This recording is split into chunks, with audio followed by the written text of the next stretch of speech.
Magpapaalam muna nga ako sa bagong bahay namin. Opo, gusto ko muna magpahinga. Kaya naman, from this to this. Opo, ang tagal na din pala simula nung bumalik ako dito. At masasabi ko talagang namiss ko yung dating buhay namin. At dahil love ko kayo, i-house tour ko kayo dito. At eto na nga yung araw na aalis muna ako dito sa bahay. Ilang araw ko din pinag-isipan kung itutuloy ko ba to. Kaya naman nagpaalam na ako sa new house natin na medyo matatagalan tayo. At sana talaga hindi siya magtampo.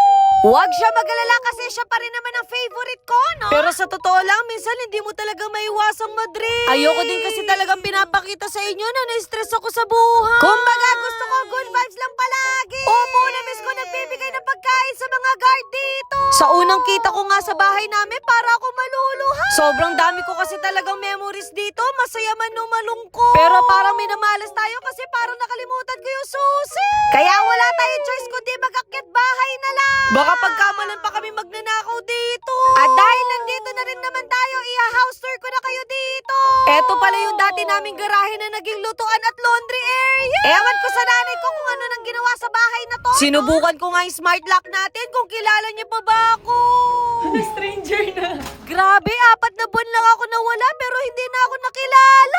Hindi man masakit, parang kagat lang ng langgam. I-flex ko nga sa inyo yung sala namin. Sabi ko pa naman magpapalagay ako ng aircon dito pero hindi na natulog. Naalala ko kapag madaling araw, bigla na lang gumagalaw etong upuan. Hoy, hindi ka mananakot ng ganyan. Eto nga pala yung mga lumang family picture namin. Sa susunod ko na siguro sila i-display sa bagong bahay. Eto pala ako nung gumraduate ako ng high school at college. Pagpasensyahan nyo na hindi pa uso ang skincare dyan. At eto nga yung lugar kung saan talaga ako nagsimulang makilala sa TikTok. Marirealize mo na lang talaga na sobrang blessed mo sa mga nangyayari ngayon. Yung dati simpleng buhay na meron kami, ngayon nakakabili na kami ng mga bagay na gusto namin. Tapos na-spoil mo na rin yung mga parents mo. Eto nga pala yung kitchen namin. Isipin nyo, maliit lang yung ref namin noon. Ngayon meron na kaming double door na rin. Dito ko nga nilalagay yung mga magnet ko kapag nagta-travel ako. Pasensya na kayo, walang pagkain dito kasi wala na talagang tumitira. Kaya hanggang ngayon pinag-iisipan namin kung ibebenta ba namin to, ipaparenovate. Kasi sa totoo lang, ang hirap niyang i-let go, lalo na kapag marami kang memories dito.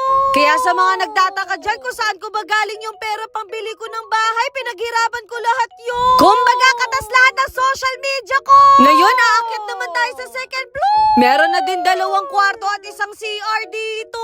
Dito nga natutulog si Papa noon, binabawal ko pa kasi hindi na talaga siya pwedeng umakyat. Kaya sabi ko sa sarili ko noon, kapag bibili ako ng bahay, dapat may kwarto talaga sa baba. Para alam kong safe sila at hindi ko sila iniisip, no? At eto na nga yung kwarto namin ni Bunso. Grabe, mixed emotion talaga yung nararamdaman ko. Madalas din kami mag-overnight ng mga kaibigan ko dito. Opo, bumili talaga ako ng sofa para sa kanila. Isa din sa mga investment ko, itong pinagawa ko na vanity mirror. Nakakalungkot nga lang kasi kailangan ko na talaga silang ibenta. Kasi maluluma lang sila kung hindi magagamit, no? Isipin nyo noon, kahit wala kami sariling kwarto ni Bunso, masaya kami. Kaya minsan nalulungkot ako kapag mag-isa ako doon sa kwarto ko.